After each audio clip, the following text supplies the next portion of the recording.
Ce qui est passionnant quand on est apiculteur et qu'on s'occupe d'une ruche, c'est qu'on en apprend toujours un peu plus sur la nature.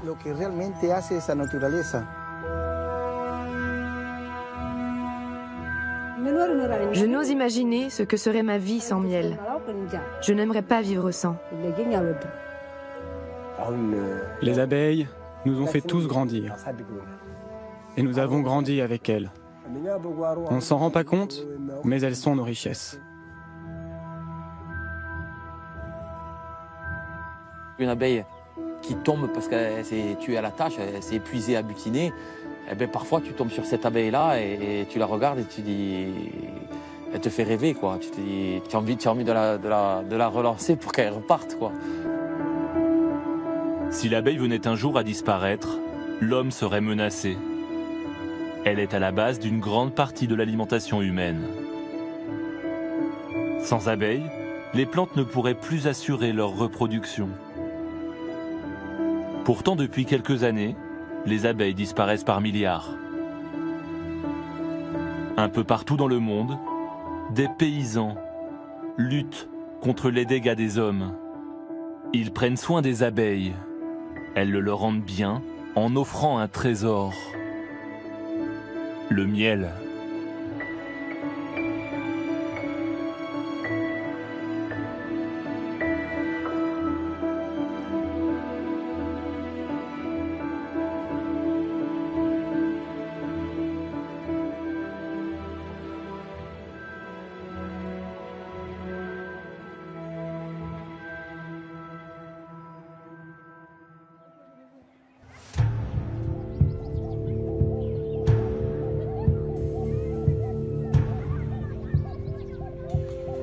Le berceau de l'humanité abrite le premier producteur de miel d'Afrique.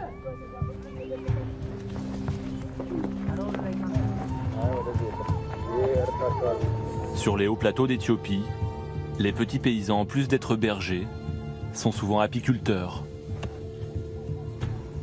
C'est le cas de Bossi, une paysanne de 47 ans. Elle tient son amour pour les abeilles de son père. Ses ruches, elle les fabrique de ses mains, avec un savoir-faire séculaire. Elle a aussi appris l'apiculture à Tadesse, son mari, qui d'ordinaire est plus à l'aise avec l'élevage du bétail.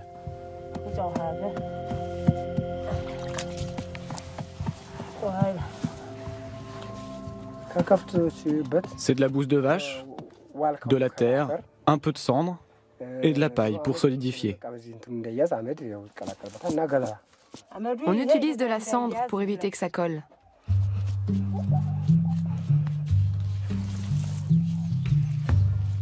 Il faut combien de temps pour terminer une ruche? Jusqu'à 20 jours. La ruche s'élève étage après étage, le temps que chacun soit bien sec, jusqu'à atteindre 1,20 m. Quand c'est fini, on l'allonge comme ça.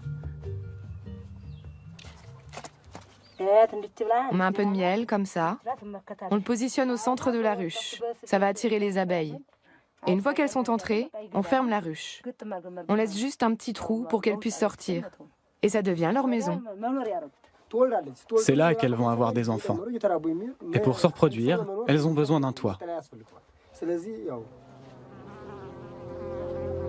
La vingtaine de ruches de la famille est installée derrière la petite ferme. Comme près de la moitié des Éthiopiens, Tadesse et Bossi sont chrétiens orthodoxes. Très pratiquants, ils se rendent au moins une fois par semaine dans l'une des nombreuses églises de Lalibela. Au XIe siècle, le roi Lalibela avait fait de cette ville la capitale du pays. Il a fait creuser ces églises monolithiques excavées de la montagne. L'histoire de Lalibela est intimement liée au miel. En amharique, la langue de l'Éthiopie, Lalibela signifie « la ville des mangeurs de miel ». Dans la région, tous les pèlerins connaissent la légende de Bilbila Giorgis. une petite chapelle troglodyte. L'église abriterait des abeilles sacrées.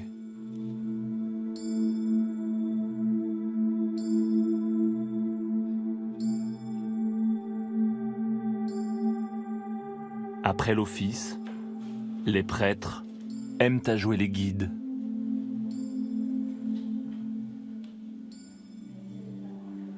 Pour découvrir ces trésors cachés, il faut emprunter plusieurs galeries, creusées dans la montagne,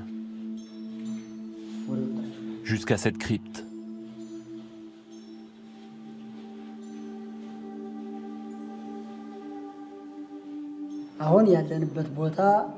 Nous sommes ici dans l'église de Bilbila Georgis. C'est une merveille construite par le roi Caleb.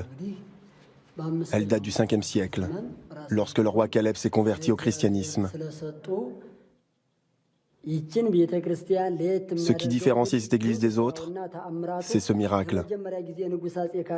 Quand le roi Caleb a terminé la construction de cette église, pendant la prière, une multitude d'abeilles s'est posée sur le toit.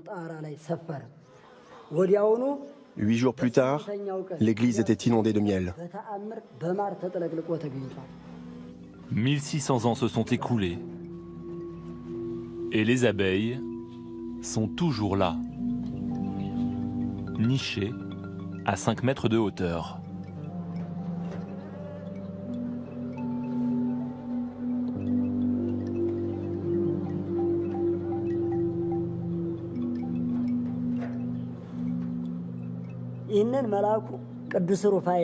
L'archange Raphaël a dit aux prêtres, « On n'a pas le droit de vendre ce miel, ni d'utiliser sa cire pour faire des bougies, parce qu'il renferme l'Esprit de Dieu. » Dans l'église de Bilbila Georgis, il y a 3 essaims.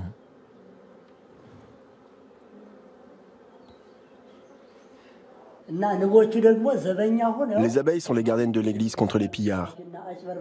S'il y a un ou des intrus, elles attaquent. C'est arrivé plusieurs fois, pendant la guerre et l'occupation italienne. Ce sont les abeilles qui ont gardé les trésors de l'église. C'est pour ça qu'on surnomme l'église Bilbila Georgis, l'église gardée par les abeilles.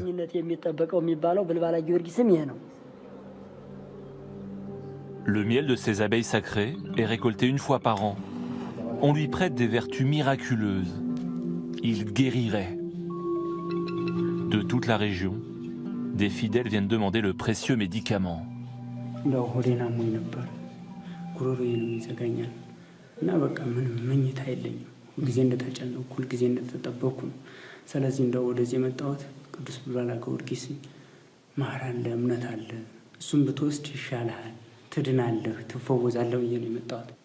የሚያድን ነው አምነው ለተቀበሉት ሁሉ ማለት ነው።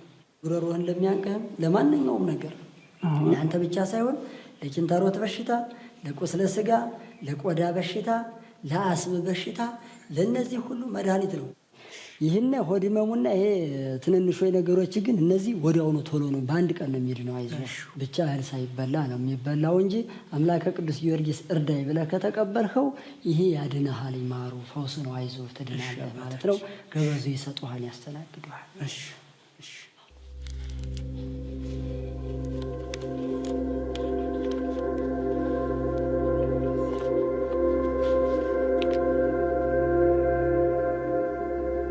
እግዚአብሔር ይስጥ።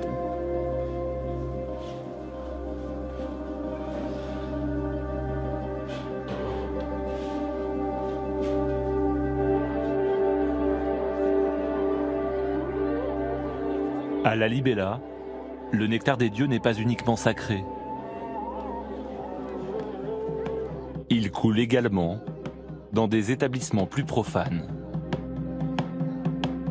Dans les bars de la ville, tout le monde se désaltère au tej, le nom local de l'hydromel.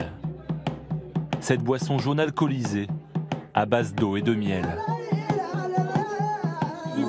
C'est du vin de miel, ça a du goût. C'est très bon. C'est un goût sucré, comme un bonbon.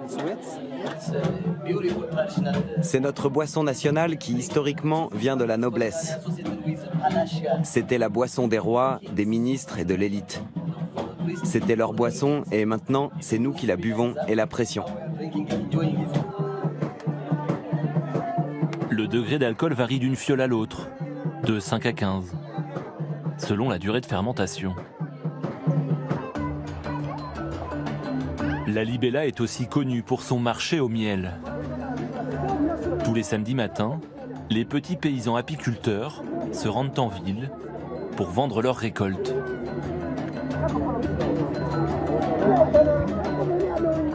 Ici, l'unité de mesure, c'est le gobelet. Tadesse et Bossi ont fait 4 heures de marche depuis leur ferme avec leurs 3 calebasses de miel. Ils ont la réputation de vendre un des meilleurs nectars du marché.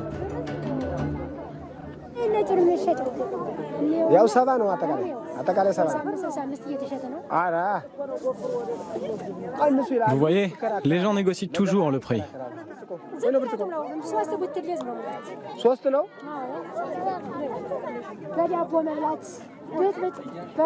On le tartine sur du pain, on le boit avec de l'eau. C'est bon pour les maux de ventre. C'est un médicament. On appelle ça le miel d'octobre. Je vois que madame est une connaisseuse. Le miel d'octobre, c'est un médicament. Tadesse et Bossi réussiront à vendre tout leur miel ce jour-là. 10 kilos, qui leur rapporteront une centaine d'euros. Une petite fortune. Ça va nous permettre de vivre 2 ou 3 mois.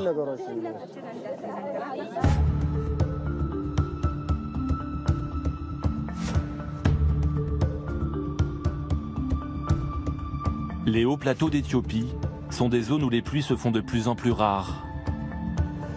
Les périodes de sécheresse, toujours plus longues, affament les petits paysans. À 2 heures de marche de leur ferme, Tadesse et Bossi louent ce lopin de terre aride, à flanc de coteau.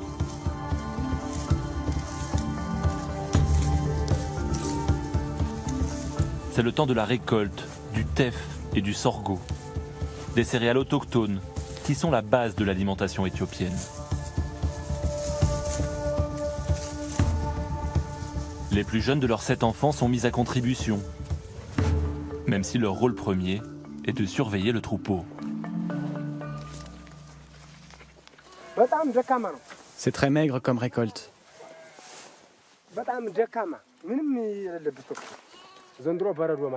Il n'y a rien du tout cette année.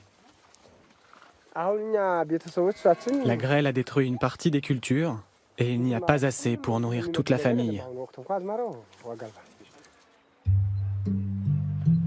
Les fleurs ne sont pas épargnées par le climat. En cherchant bien, les abeilles trouvent toujours un peu de nectar à ramener à la ruche.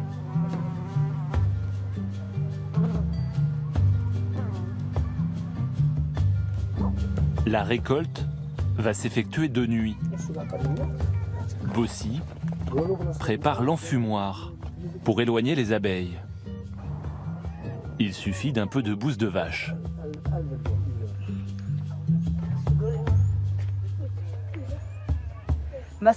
D'habitude, en automne, la récolte est bonne. Cette année, je ne suis pas sûre qu'il y aura beaucoup de miel. Mais le peu qu'on récolte, c'est déjà une bénédiction. En Éthiopie, récolter se dit couper le miel.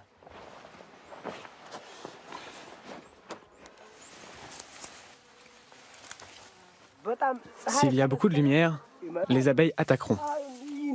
Bien sûr, il arrive qu'elles nous piquent. Et leur venin peut être mortel. Et elles peuvent tuer.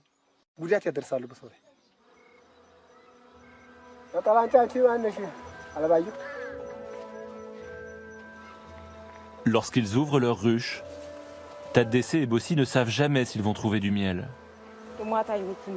Les sécheresses à répétition réduisent chaque année un peu plus leur cheptel d'abeilles.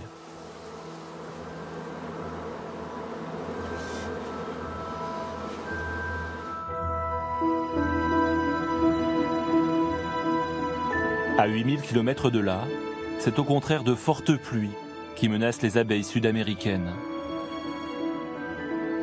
Le miel des marais argentins, au nord du pays, est réputé être l'un des plus purs au monde. Cette année, les marais sont recouverts d'eau. Le réchauffement climatique combiné au phénomène El Niño ont provoqué des inondations sans précédent. En quelques jours à peine, la montée des eaux a pris de court tous les apiculteurs qui avaient leurs ruches disposées dans le delta. C'est le cas de Carlos Cordoba. Il a 1 millier de ruches.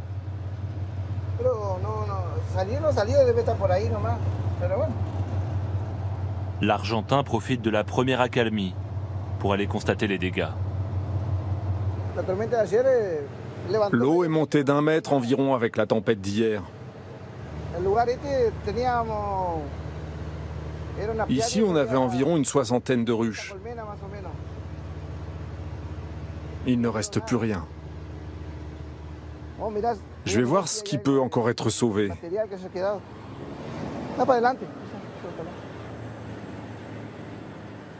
Vous voyez là-bas, les quelques boîtes? Carlos avait choisi de placer des colonies d'abeilles sur cet îlot de terre, qui, il y a encore une semaine, était un champ de fleurs. Vous voyez, il ne reste que quelques morceaux. On voit des ruches coincées sous les arbres.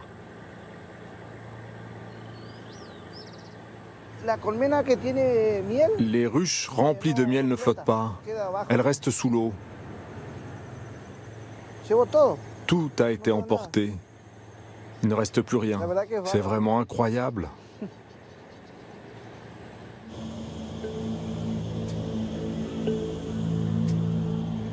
Plus profond dans le delta, Carlos avait choisi ce petit bois pour installer un gros rucher. Une centaine de colonies d'abeilles.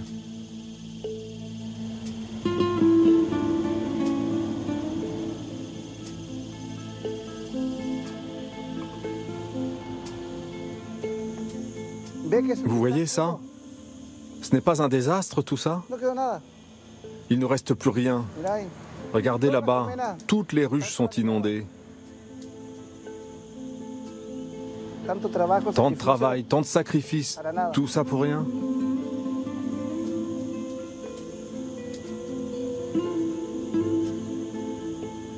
Regardez les abeilles comme elles sont.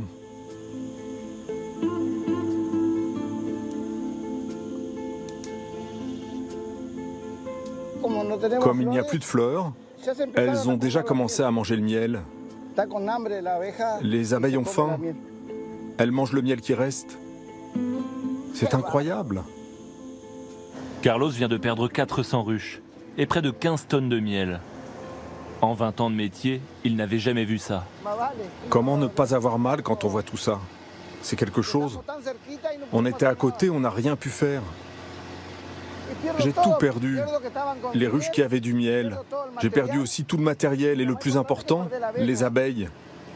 Et les abeilles, c'est difficile à récupérer. L'inondation pourrait durer plusieurs mois, empêchant la flore de repousser. Ce qui caractérise le miel de notre delta, c'est qu'il est issu d'une seule fleur. C'est un miel de bonne qualité. L'abeille butine une plante aquatique qui s'appelle le cataï. On peut faire 2 ou 3 récoltes par an avec une ruche bien préparée, comme on sait le faire. À mon goût, c'est un des meilleurs miels. Si je vous dis le meilleur miel du monde, je ne pense pas trop me tromper.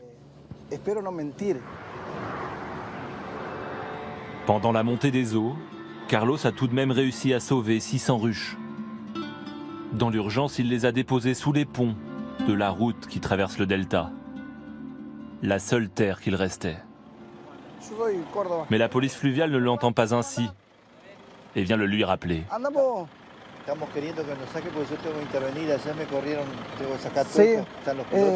Le estamos pidiendo un tiempito porque estamos solucionando el problema de sacar la miel y porque están muy pesadas no podemos trasladarla así.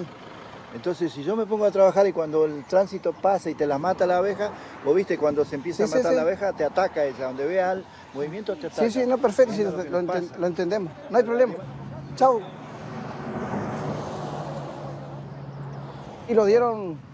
Ils nous ont donné 48 heures pour tout enlever. On n'y arrivera jamais en 48 heures. Bah, on verra bien. On va faire ce qu'on peut.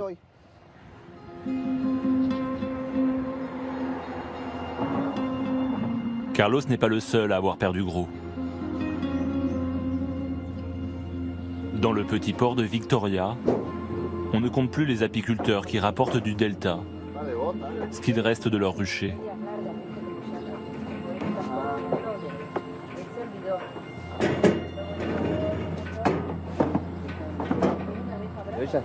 Ces gens ont perdu un bateau entier, environ 400 ou 500 ruches. Ce qu'on ressent, de l'impuissance. On est tous pareils. On a tout perdu. On attend maintenant que le gouvernement se réveille. Jusqu'à présent, le gouvernement n'a rien fait pour nous. C'est la réalité. À ce jour, aucun producteur n'a reçu d'aide. On se sent tous abandonnés, alors qu'on a tout perdu, notre matériel et notre capital.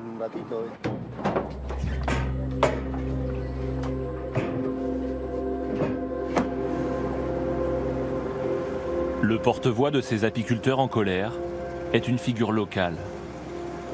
Christian est pêcheur, apiculteur et écologiste.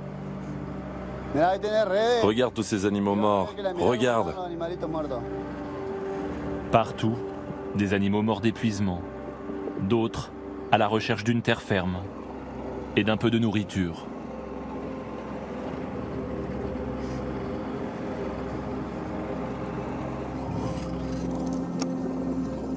Amoureux de son delta, Christian sauve tous ceux qui peuvent encore l'être.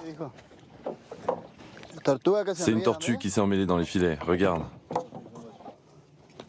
C'est compliqué à libérer, c'est très dangereux. Elle mord très fort. Tu vois la tortue, elle ne peut pas rester 24 heures sous l'eau. Ce n'est pas un poisson, elle doit respirer. Ici, en temps normal, c'est la terre ferme. Il y a des champs partout, mais là, tout est inondé. Vous voyez, elle est si fatiguée qu'elle ne se bat même pas. Sinon, elle aurait essayé de me mordre. D'habitude, elle mord fort.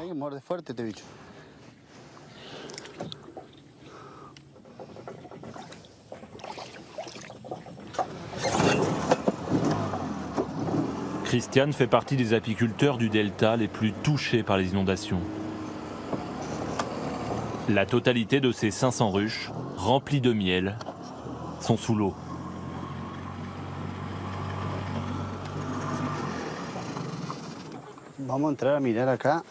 On va aller voir par ici si on peut recueillir ce rucher. Faites attention aux abeilles. Si elles vous piquent, vous me le dites, on arrête. C'est une abeille noire, africaine. Et elle a tendance à attaquer. Elle défend son territoire. En Argentine comme en Éthiopie, les abeilles ont la vie dure. D'autres ont plus de chance.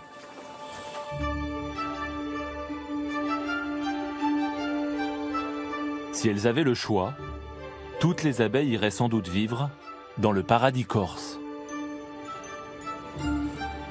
Depuis l'Antiquité, l'île de Beauté est réputée dans toute la Méditerranée pour la qualité de ses nectars.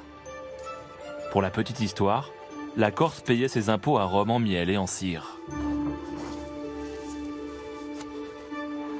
Pierre Carli est un des garants de cette qualité.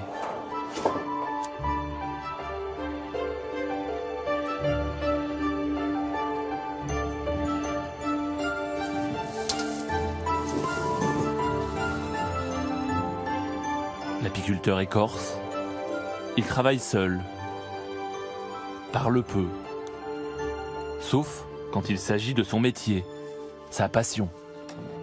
L'enfumoir, c'est indispensable quand on va aux abeilles.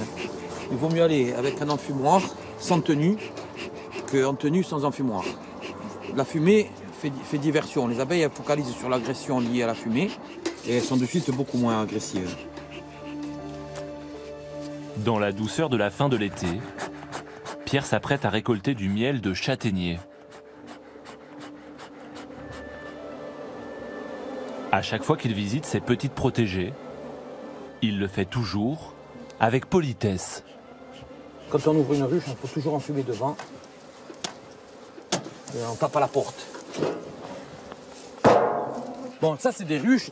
On est à la 3e récolte de l'année.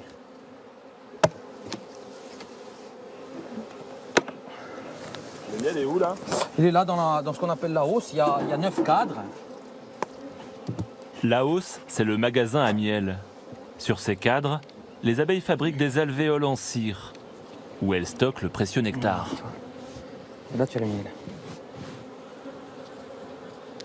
Ah. C'est le fruit de combien de semaines ou de mois de travail? Alors là, la mielée, celle-ci, elle est assez longue. C'est un mois et demi.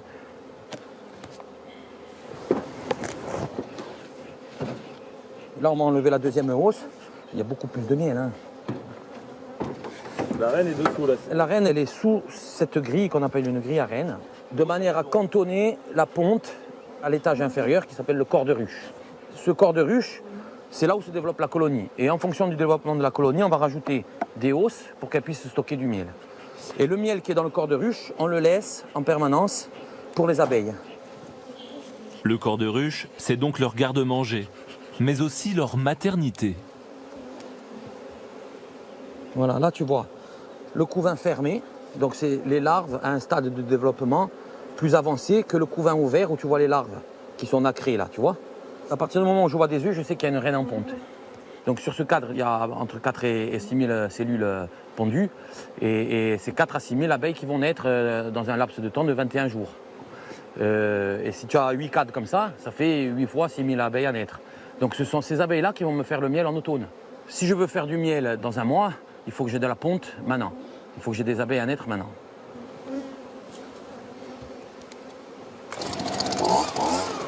Pierre travaille de manière traditionnelle, mais s'autorise un peu de modernité. Cette opération peut paraître un peu brutale pour ces petites créatures, mais elle consiste justement à les préserver. Une rapide tempête les expulse, sans les tuer.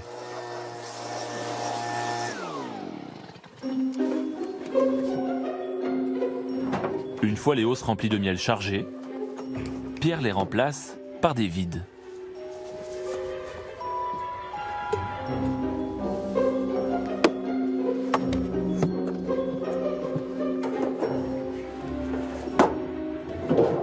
Alors, content de la récolte? Bon, c'est mitigé. On s'attendait à mieux. Je m'attendais à mieux. Bon, écoute. Ça a mieux donné sur d'autres ruchers. Bon, ça va, hein. Pour tout vous dire, je pense déjà à la prochaine récolte. Pierre Carly s'est lancé dans l'aventure du miel sur le tard il y a 12 ans. Ce fils d'ouvrier bastiais s'est offert un rêve. J'étais technicien au départ, j'ai travaillé dans la formation professionnelle. Puis j'ai eu quelques petits aléas, des histoires de vie qui ont fait que j'en ai eu une petite lassitude de ce que je faisais avant. Et j'ai toujours été très proche de la nature. Et puis la passion qui est venue, voilà, pour les abeilles, ça m'a toujours semblé un peu mythique, un peu très particulier. Bon, je ne connaissais pas du tout au départ. Ça m'a toujours attiré. De toute façon, on ne peut pas faire ce boulot si on n'est pas passionné, à mon avis. Il faut supporter les piqûres, ce qui n'est pas une mince affaire. Celle-là veut me piquer. Ça y est. Veut te piquer? À peine, ouais. Ça peut être dangereux? Si on est allergique, ouais. Ce qu'il faut, c'est enlever le dard rapidement. Le domaine de Pierre, c'est le Cap Corse. Tous les jours, il rend visite à ses différents ruchers, disposés entre la mer, le maquis et la montagne. Pierre possède 300 ruches, qui abritent environ 20 millions d'abeilles.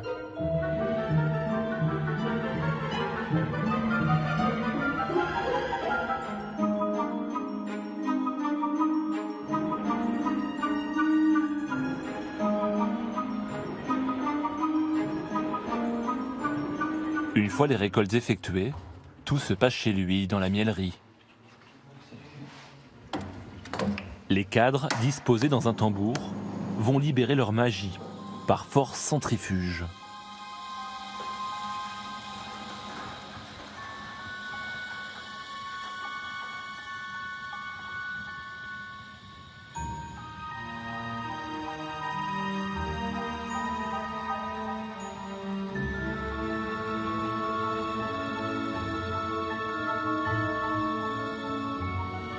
Selon les années, 5 à 10 tonnes d'or coulent dans les cuves de la mielerie.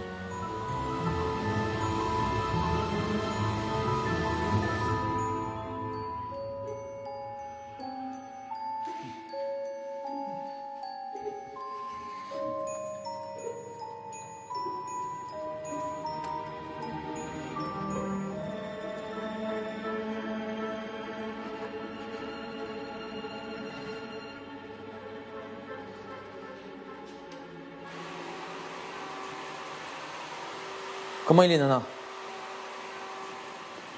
Il est très bon, vachement. Vachement. Il est bon parce que c'est papa qui le fait? Oui.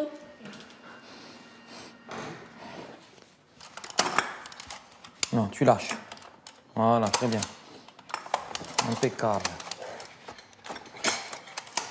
Andria et Ivana ne manquent pas une occasion d'aider leur papa. Non. Je mets les pots. Moi, je appuie sur ce bouton et puis je mets l'étiquette. Avoir vos deux enfants autour de vous, là, c'est quoi? Ah, ça fait plaisir, hein. Ça fait plaisir. Bon, c'est... Après, comment dire, moi, j'attends pas forcément d'eux qu'ils fassent ce que je fais, hein, pas du tout. J'espère qu'ils feront quelque chose qui leur plaît. C'est un métier qui peut plaire, c'est un métier passion. Mais moi, je veux que je leur ferai découvrir ce que je fais. Mais je veux qu'ils fassent leur propre choix. Par contre, si demain ils veulent faire de l'apiculture, j'attendrai d'eux. Ils feront ce qu'ils voudront, bien sûr. Mais j'attendrai d'eux qui dépassent quand même un peu papa, quoi. Qui soient pointus sur la vie des abeilles, sur les problèmes sanitaires, parce que c'est important.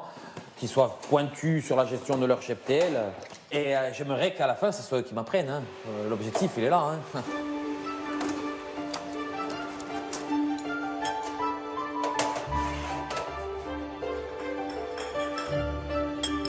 De la récolte jusqu'à sa mise en pot, le miel n'a subi aucune transformation.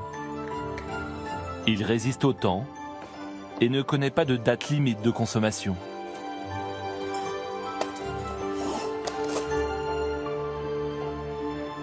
Fier de son produit, Pierre met un point d'honneur à livrer lui-même les épiceries fines de Bastia. Son plus grand plaisir, raconter l'histoire de chaque pot de miel. Vous allez bien? Ça va et vous? Voilà, le maquis de printemps, châtaignier. Ça, c'est les maquis d'automne de l'année dernière. Celui-là, ça fait un moment quoi. Hein. C'est les derniers cartons, par contre. Ah, d'accord. Ouais. Mais justement, on espère... chercher celui-ci. Hein. Comme il a plu en août, j'espère quand même qu'on va en refaire suffisamment. Hein. Et là, on va en avoir assez pour la fin de saison? Non, on n'en aura pas assez, on va pas finir. Ah, mais bon, hein, c'est comme ça, hein, c'est pour ça. Oui. Je veux dire, quand on dit qu'il est rare, c'est pas juste pour faire, hein, pour faire languir les consommateurs. Hein. Il y a toujours quelqu'un qui dit non, moi j'aime pas le miel, et je peux proposer un produit en disant goûtez celui-ci, vous allez voir que vous allez l'aimer. On a des miels qui sont très très doux, très goulayants, on pourrait dire, très accessibles. Et puis on va monter en gamme, on peut dire qu'ils vont être plus corsés, certains, hein, avec de l'amertume, très très long en bouche, un goût tannique avec le miel de châtaignier. Donc vraiment des panels de produits très, très diversifiés, aussi bien en termes de goût, de texture, de couleur et d'odeur. On retrouve vraiment l'expression des nectars, des différentes fleurs qui vont être butinées. Des fleurs en Corse, il y en a de toutes sortes et toute l'année.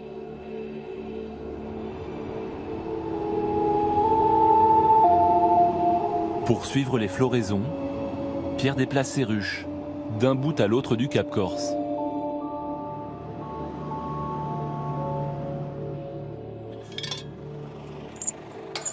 Les transhumances s'effectuent de nuit, car c'est le seul moment où toutes les abeilles sont réunies dans la ruche. Le soir, en effet, elles rentrent toutes à la maison. Non pas pour dormir, mais pour continuer à travailler. C'est une de leurs particularités. Les abeilles ne dorment jamais au cours de leur existence.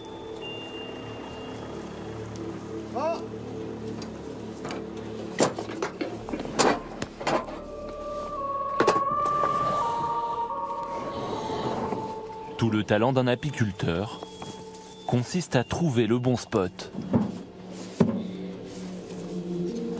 Un apiculteur, il place ses ruches comme un pêcheur jette son filet, en quelque sorte.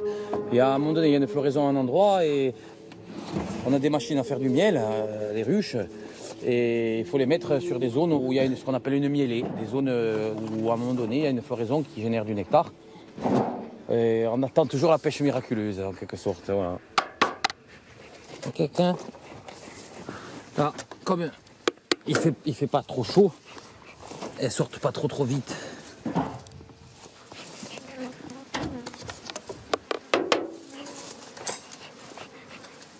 L'abeille se tue à la tâche. On peut considérer qu'il y a 20 jours de vie à l'intérieur de la ruche et 20 jours de vie en dehors de la ruche où l'abeille va s'épuiser à butiner. Les abeilles, au bout de 40 jours, c'est fini, quoi. Voilà, donc demain matin, elles vont se retrouver avec la ruche sur Bastia.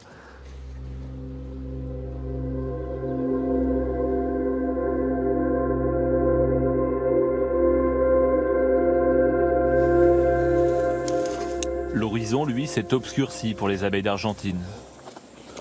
Leur sort est beaucoup plus incertain que celui des Corses. Christian, le pêcheur-apiculteur, progresse difficilement pour atteindre l'un de ces ruchers sinistrés dans la jungle du delta.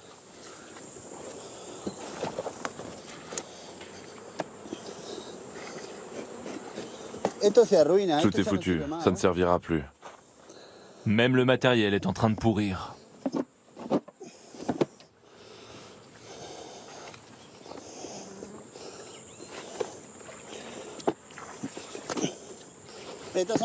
Ça, ce sont des ruches où il y avait plein de miel.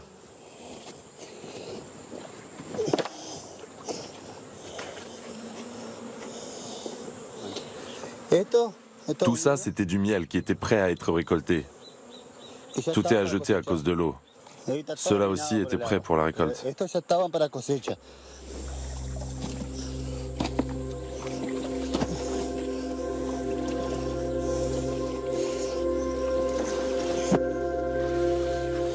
Les événements climatiques récents viennent de tuer des milliards d'abeilles.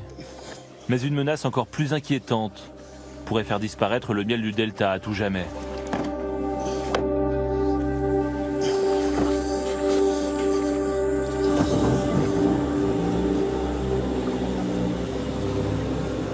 L'Argentine s'est lancée dans la culture intensive de soja et de maïs transgéniques au début des années 2000.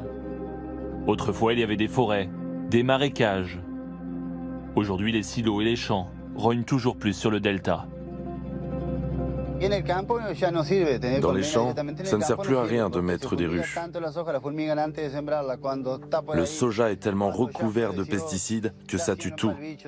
Ils mettent tellement de pesticides qu'on ne peut plus avoir d'abeilles ni de ruches. Quand il pleut beaucoup, comme en ce moment, ça lave les champs. Et l'eau contaminée vient ici et tue tout. Les poissons, les plantes, les oiseaux.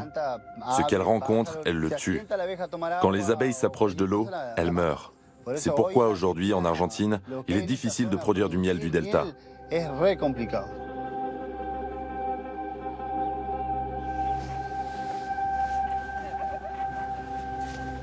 Sous les ponts du delta, les ruches de Carlos. Menacé par les eaux, il les a transhumées dans l'urgence, sans toutes les précautions que peut prendre Pierre en Corse. Chaque cadre est vidé de son miel. Avec l'inondation, il n'y a plus de fleurs à butiner. Les abeilles dévorent leur stock pour survivre. Ça fait plusieurs années qu'économiquement, c'est vraiment pas le top.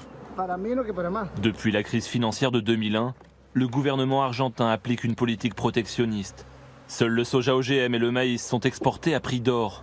Le prix du miel est quant à lui dérisoire. L'an dernier, on n'a même pas récolté le miel de ces ruches, parce qu'économiquement, ce n'était pas rentable. À 1 $ le kilo, ça vaut vraiment pas le coup. Et cette année commence tout aussi mal. C'est pour ça que ce travail n'est pas très motivant. Les apiculteurs sont de moins en moins nombreux en Argentine. Beaucoup abandonnent.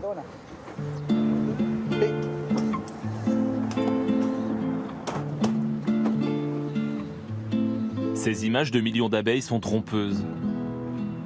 En Argentine comme ailleurs, quand l'agriculture industrielle gagne, quand les pesticides dévastent l'environnement, les abeilles meurent.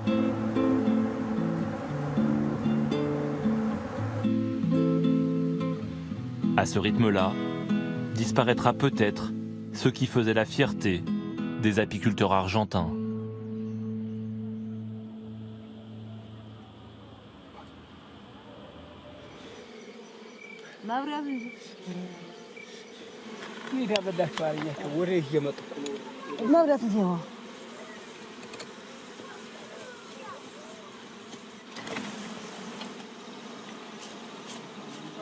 C'est la sécheresse. Normalement, il y a plus de miel.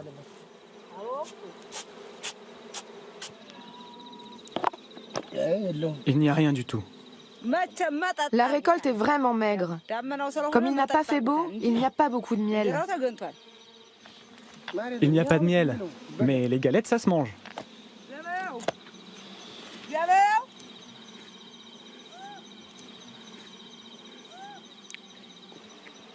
C'est bon.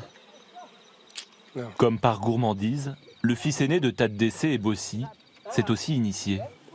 Il s'arme de courage pour plonger son bras nu dans ce nid d'abeilles.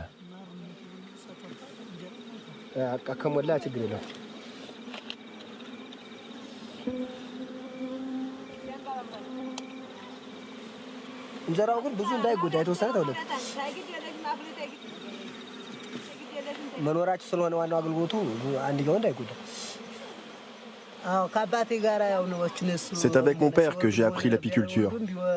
Il m'a montré comment récolter le miel. C'est lui qui m'a appris. Ma mère aussi m'a beaucoup appris.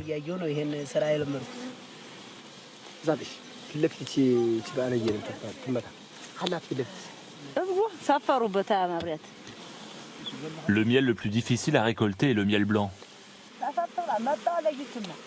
Il est aussi le plus recherché.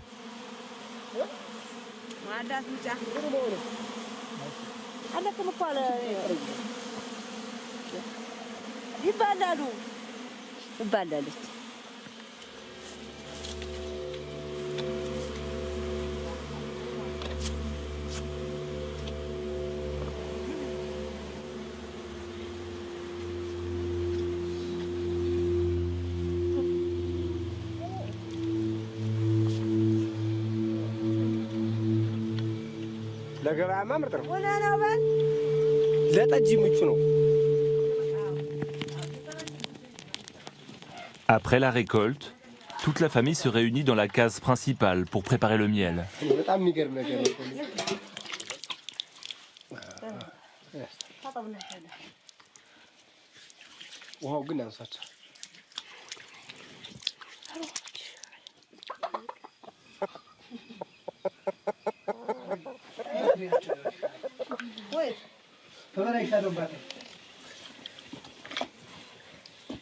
Ici, pas d'extraction ni de centrifugeuse.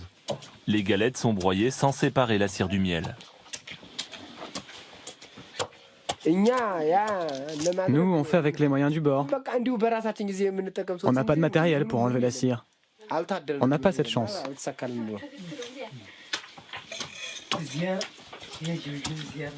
On dit que le miel éthiopien est le meilleur. Et c'est vrai. Bossi sépare le miel blanc du miel brun. Il sera vendu au marché à un bon prix.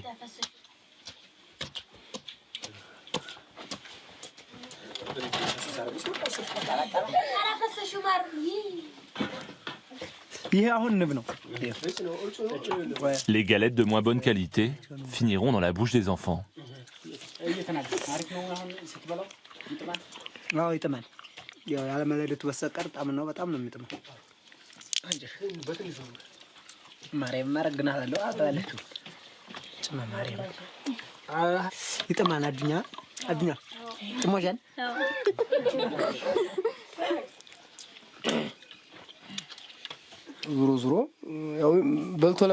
Notre rêve, ce serait d'avoir une vie confortable, d'avoir une bonne santé et de bien manger.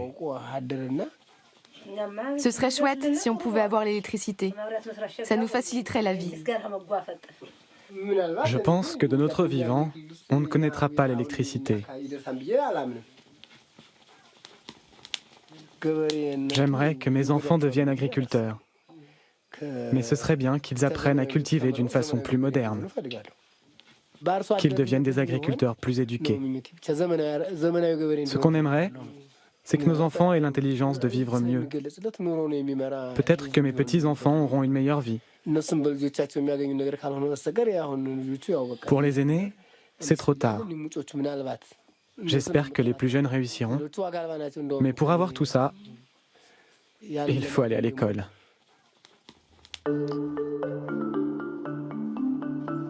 Les abeilles de la Libella veillent sur Tadesse et Bossi. Même si les revenus du miel sont aléatoires, la famille parvient à manger à sa faim en période de sécheresse. Tadesse et Bossi en tirent une autre richesse, l'éducation de leurs enfants, qu'ils peuvent envoyer à l'école quelques jours par semaine. Ce luxe, peu de jeunes Éthiopiens des hauts plateaux y ont accès.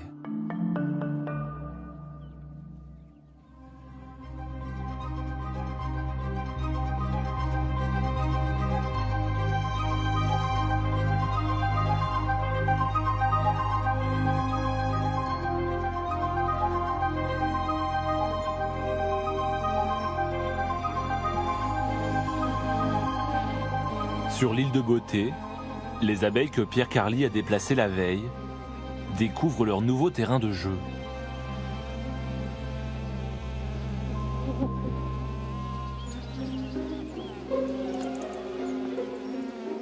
Les unes après les autres, les butineuses partent à l'aventure, récolter le nectar. Dès les premiers rayons de soleil, elles se régalent. Les fleurs sont épargnées par la pollution. Contrairement à l'Argentine, en Corse, il n'y a ni industrie, ni pesticides. 80% de ce que nous mangeons est lié à l'action pollinisatrice des abeilles. Si l'abeille venait à disparaître, ben, il paraît que l'homme aurait des soucis à se faire pour sa propre espérance de vie. Hein.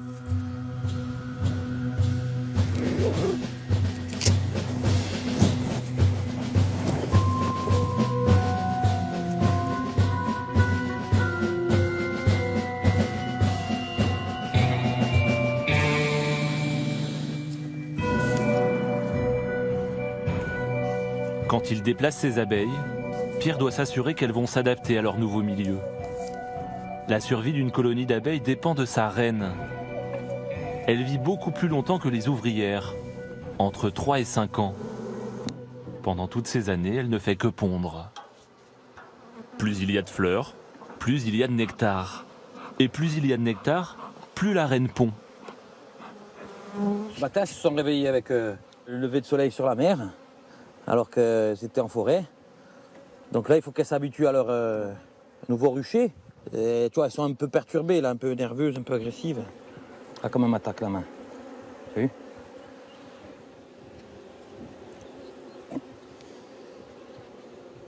Tiens, la reine, elle est là. Comment on la reconnaît? Ben, tu vois, elle a l'abdomen qui est beaucoup plus long. Hein. La force de la colonie, c'est vraiment la capacité de ponte de la reine. C'est le moteur de la ruche. La reine pond beaucoup, il y a beaucoup d'abeilles, beaucoup de butineuses, et c'est une ruche qui va aller glaner beaucoup de nectar et qui va faire beaucoup de miel. Ça va, il y a du monde. Pour la période, on signe. Il y a de la ponte, la population va augmenter à nouveau. Et d'ici 15 jours, un mois, il y a l'arbousier qui va fleurir. Et si la météo est au rendez-vous, on peut faire du miel. Elle ne vous pique pas? Non, non, non. Non, finalement, elles sont assez douces. Hein.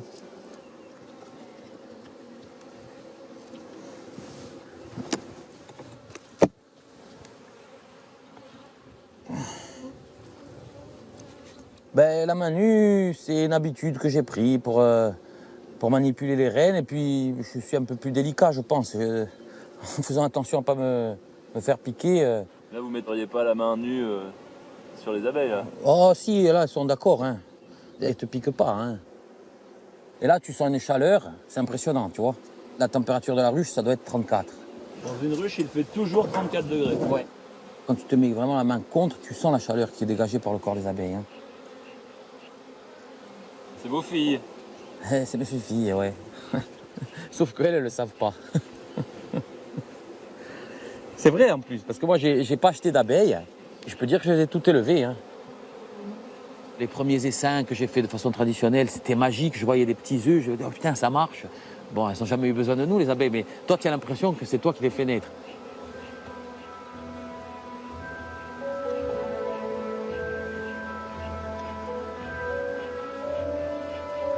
Il y a tellement de leçons à tirer des abeilles. Dans une ruche, il n'y a pas du tout de sentiment d'individualité. C'est la société des abeilles qui travaille dans un but commun. L'individu s'efface devant l'intérêt commun. Et ça, c'est magique.